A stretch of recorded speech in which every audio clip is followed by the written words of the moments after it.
Hey there, fellow dirt devotees. If you've been following along with Soil Sensei, you know I'm always hunting for that perfect balance between lazy gardening and incredible results. I discovered this method 3 seasons ago when I was staring at a patch of stubborn Bermuda grass that had taken over my prized tomato bed. Instead of spending hours digging and cursing, I grabbed some cardboard boxes from my latest online shopping spree and decided to experiment. What happened next completely revolutionized how I approach garden bed preparation and maintenance. The cardboard mulch method works on a beautifully simple principle that mimics nature's own processes.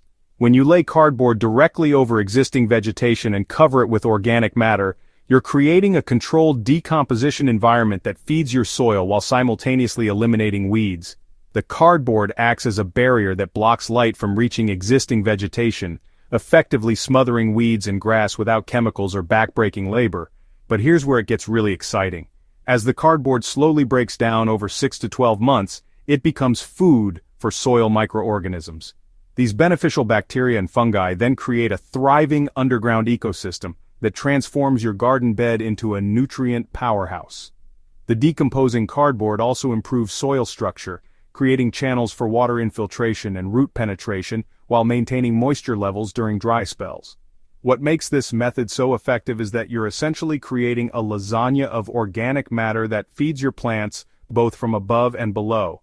The cardboard layer prevents nutrient competition from weeds, while the organic matter on top provides immediate nutrition for your crops. It's like giving your plants a first-class upgrade while sending the weeds to economy class. The beauty of cardboard mulching lies in its simplicity, but there are specific techniques that separate spectacular results from mediocre ones. Start by selecting the right cardboard. Avoid anything with glossy finishes, excessive tape, or plastic coatings. Plain brown corrugated cardboard is your best friend here. I've had excellent results with moving boxes, appliance boxes, and even pizza boxes, though you should remove any food residue first. Begin your installation during late fall or early spring when soil moisture is naturally higher. Remove any large debris from your target area, but don't worry about pulling weeds or grass. That's exactly what we're going to smother. Lay your cardboard pieces directly over the vegetation, overlapping edges by at least 6 inches to prevent any sneaky weeds from finding gaps. Think of it kind of like shingling a roof. Every piece should overlap the one below it. The moisture factor is absolutely critical for success. Before placing your cardboard, water the area thoroughly if the soil is dry. After laying the cardboard, water it again until it's completely saturated. Wet cardboard adheres better to the ground and begins decomposing immediately, while dry cardboard can actually repel water and create barriers instead of solutions. Now comes the fun part, building your organic layer. Apply at least 4 inches of organic matter over the entire cardboard surface. I use a combination of aged compost, shredded leaves, grass clippings, and well-rotted manure.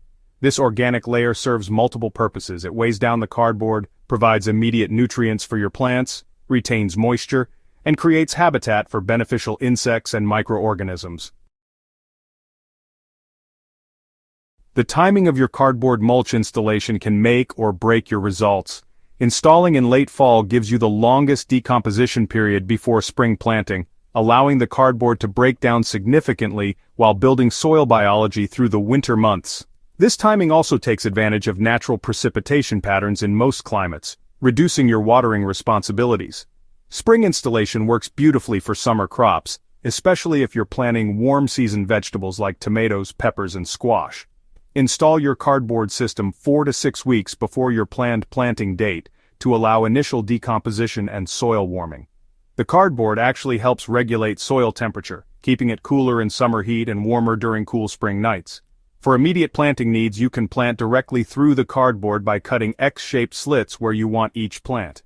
This technique works particularly well for transplants and larger seedlings.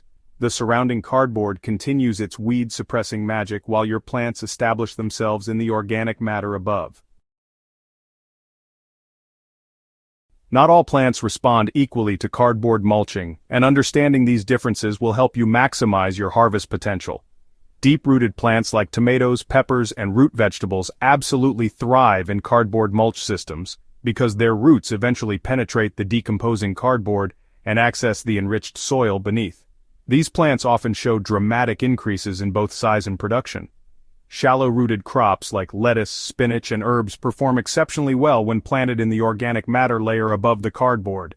The consistent moisture retention and gradual nutrient release create ideal growing conditions for these crops.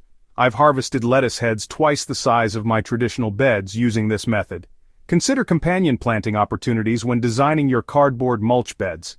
The improved soil biology supports beneficial insect populations, making this system perfect for integrating pest-controlling plants like marigolds, nasturtiums, and beneficial herb combinations. The stable growing environment also allows for succession planting, where you can continuously harvest and replant in the same space throughout the growing season. The ongoing maintenance of cardboard mulch beds is surprisingly minimal, but there are key practices that ensure continued success. Monitor the decomposition progress regularly, especially around plant bases where cardboard breaks down fastest due to increased moisture and root activity. You'll notice the cardboard becoming softer and darker as beneficial microorganisms work their magic. Refresh your organic matter layer throughout the growing season, adding compost, aged manure, or shredded leaves as the existing material decomposes. This continuous feeding keeps your soil biology active and maintains the mulch's weed-suppressing properties. I typically add a 1-inch layer of fresh organic matter every 6 to 8 weeks during the growing season. Water management becomes incredibly efficient with established cardboard mulch beds. The system retains moisture so effectively that you'll likely reduce your watering frequency by 50 to 70% compared to traditional beds. Water deeply but less frequently, allowing the mulch layer to absorb and slowly release moisture to plant roots. This creates stronger, more drought-resistant plants with extensive root systems. Even the best gardening methods come with occasional hiccups, and cardboard mulching is no exception. The most common issue new practitioners face is incomplete weed suppression, usually caused by insufficient cardboard overlap or gaps that allow light penetration. If weeds pop up through gaps, simply add more cardboard pieces and organic matter to the problem areas. Slug and snail populations sometimes increase in newly established cardboard mulch beds due to the moist, cool environment the system creates. Combat this by maintaining proper organic matter ratios and avoiding overwatering. Encourage natural predators like ground beetles and birds by providing diverse habitat within your garden space. Some gardeners worry about cardboard affecting soil pH, but properly decomposed cardboard actually has a neutral effect on soil chemistry. If you're concerned about specific soil conditions, test your pH before and after installation to monitor any changes. In my experience, the improved soil biology typically buffers any minor pH fluctuations naturally. After 3 full seasons using this method, my harvest numbers speak for themselves. My tomato plants consistently produce 40 to 60% more fruit compared to traditional beds, and my soil tests show dramatically improved organic matter content and biological activity. The labor savings alone have been life-changing. I spend about 75% less time weeding and watering than I used to. The real magic happens in year 2 and beyond, when the fully decomposed cardboard has created incredibly rich, dark soil that feels almost fluffy in your hands. Plants establish faster, grow larger, and show remarkable disease resistance compared to conventional growing methods. The improved drainage prevents root rot issues while the enhanced moisture retention eliminates drought stress. Beyond the immediate harvest benefits, you're building soil capital that pays dividends for years to come. Each cardboard mulch bed becomes a long-term investment in your garden's productivity, creating a self-sustaining system that requires less external inputs over time while producing consistently better results. Your garden transformation starts with a simple decision to try something new, and I promise you'll never look back once you experience the cardboard mulch difference. Give this method a shot in just 1 bed this season, and watch as it becomes your go-to technique for every future garden project. If this technique transforms your garden like it did mine, hit that subscribe button and share this video with your fellow gardeners. The more gardeners who discover this method, the more abundant harvests we'll all enjoy. Drop a comment below sharing your cardboard mulch success stories. I read every single one and love celebrating your victories in the dirt.